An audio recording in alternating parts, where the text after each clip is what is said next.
Creating and defining projects. Before you can use Project 2013 to manage your project, you have to take the time to develop the scope of the project. Project 2013 can only manage the information about the project that you give it, so it's important to have everything organised and planned before you even start to use the program. By definition, a project charter is a document that authorises or recognises a project. It is usually created by the project manager with the help of the project sponsor, and it functions as an agreement that states the purpose and objectives of the project. You'll want to develop a project charter before you start to use Project 2013, so all of your objectives are laid out in front of you, and you know what needs to be done and how. This is information you'll need to successfully manage the project within Project 2013. Your project charter should contain the purpose of the project as well as a description, objectives, requirements, milestones, budget, and the name of the project manager. You can find project charter templates for free online. Simply do a Google search and find one that will work best for your project. A project is made up of tasks. Your project may have 10 tasks or it may have 500.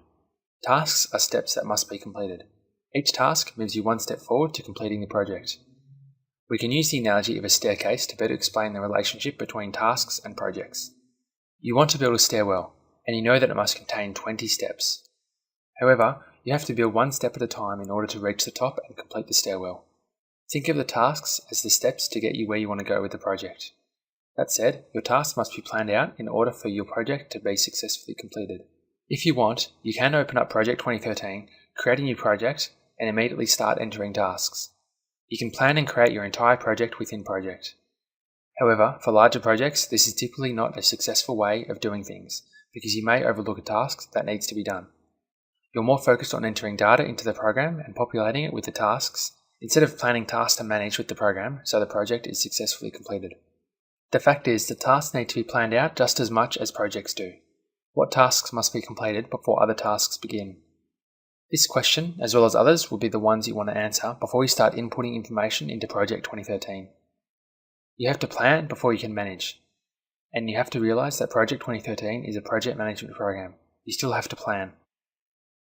To plan your tasks, it helps to create a work breakdown structure, or WBS.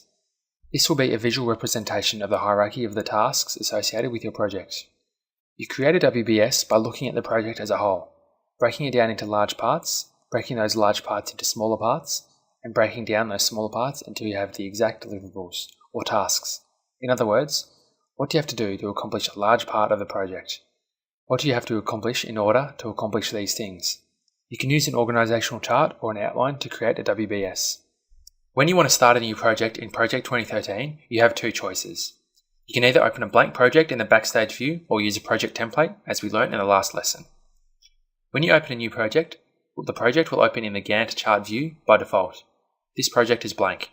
All you have to do to get started is start entering tasks for your project. If you want to start a new project while you're working on an existing one, simply go to the Backstage area by clicking on the File tab. Click New in the green column on the left side of the window. Now you can choose to either start a blank project or start from a template. Click on Blank Project.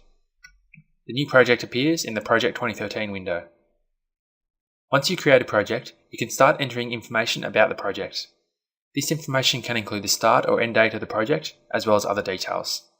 To enter information about the project, click on the Project tab, and then click Project Information on the ribbon. You'll then see this dialog box. Enter information about your project, start date and finish date. If your project is scheduled forward from the date it starts, only enter the start date. If you're scheduling back from the finish date, for example, scheduling to meet a deadline, enter a finish date. Schedule from. Tasks can be scheduled backward or forward. Typically, it is forward from the start date. Current date. This will match the settings on your computer. You can change that if you need to list a different date. Status date. It is a good idea to set the current date in order to track progress. You'll want to progress on the project in real time. Calendar. Click the drop-down box and select a calendar. And priority. You want to set this if you have many projects and want to link them together. It can also be helpful if you use the resource leveling tool that we'll talk about later in this course. Click the OK button when you're finished. To save a new project that you've never saved before, go to the File menu and click on the Save As button. Select a location for your project. It's a good idea to create a folder for your project in the location where you'll save it, before you save it for the first time. That way, you can save your Microsoft Project 2013 file and any other supporting documents together. It also helps to keep the project organised. Enter a name and press Save. To save an existing project that you've modified, go to the File tab and click on the Save button.